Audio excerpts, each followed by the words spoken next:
Hey, salut tout le monde, j'espère que vous portez tous super bien, pour ma part ça va vraiment nickel. Aujourd'hui, intéressons-nous un peu aux parents de Goku. Dans ma dernière vidéo, je parlais du grand-père adoptif de Goku, Sangohan. Néanmoins, comme tout être vivant, il a des parents biologiques. Bien entendu, son père est connu de tout l'univers de Dragon Ball, du moins pour les grands fans, mais en revanche, la mère de Goku n'apparaît nulle part dans l'anime. Intéressons-nous à ce couple qui a créé le plus grand héros de notre enfance. Commençons par le père de Goku, Bardock ou Bardock. Bardock est le Saiyan le plus mythique de tout Dragon Ball Z. Il apparaît dans 2 films relatant sa vie. Bardock est le père de Goku mais également celui de Raditz. Dans le premier film, on le voit plusieurs fois combattre et on arrive rapidement à juger sa force qui est relativement faible comme 95% des Saiyans. Bien sûr, je compare cette force avec celle des Z-Warriors actuels. Dans ce film, lui et ses compagnons sont chargés d'attaquer une planète. Leur transformation en Ozalu leur garantit une victoire certaine. Une fois la planète exterminée de ses habitants, Tuto attaque Bardock par surprise. Dans ce combat, il lui transmet le don de clairvoyance, autrement dit le don de voir l'avenir, juste pour lui montrer le futur de sa planète. Ce don de clairvoyance mit KO Bardock, l'obligeant à être soigné sur sa planète. Pendant ce temps, ses compagnons attaquent une planète sans lui, mais malheureusement une embuscade de Dodoria a été mise en place. Le plan de Freezer de détruire la planète Vegeta était déjà mis en marche. Pendant le temps où Bardock est soigné, dans ses rêves, il voit le futur de Son Goku et le futur de la planète Vegeta.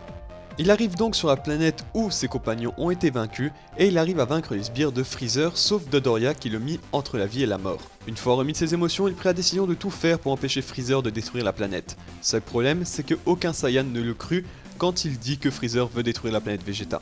De là, il s'engage à un combat contre l'armée de Freezer où bien sûr, il perdit. Entre temps, il réussit à faire échapper Goku et grâce à cela, l'histoire de Dragon Ball a pu s'accomplir.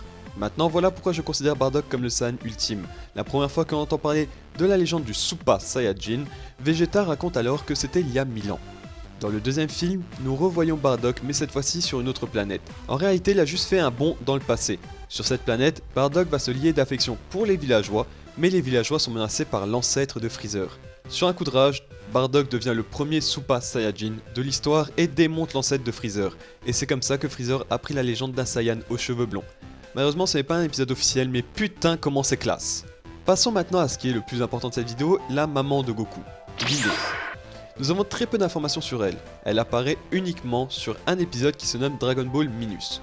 Dans cet épisode on apprend que Guinée est bel et bien la mère de Goku, mais également qu'elle n'est pas faite pour le combat. Elle a combattu aux côtés de Bardock qui lui a, entre autres, sauvé la vie, d'où la raison de leur amour. Elle travaille en tant que bouchère pour la planète Vegeta. Akira Toriyama cite également le fait que chez les Saiyans, l'amour est rare, qui d'habitude est juste sexuel. D'où leur relation très spéciale pour des Saiyans. Elle est morte quand la planète Vegeta a été détruite. Rendez-vous compte, Bardock a pensé en priorité à Goku, mais n'a même pas pensé une seule fois à sa femme durant tout le combat. La preuve même, quand il va prévenir les Saiyans, sa femme n'est même pas au courant. Voilà les réels sentiments que les Saiyans ont entre eux. Elle fut créée juste dans le but d'arrêter une théorie comme quoi Celipa serait la mère de Goku.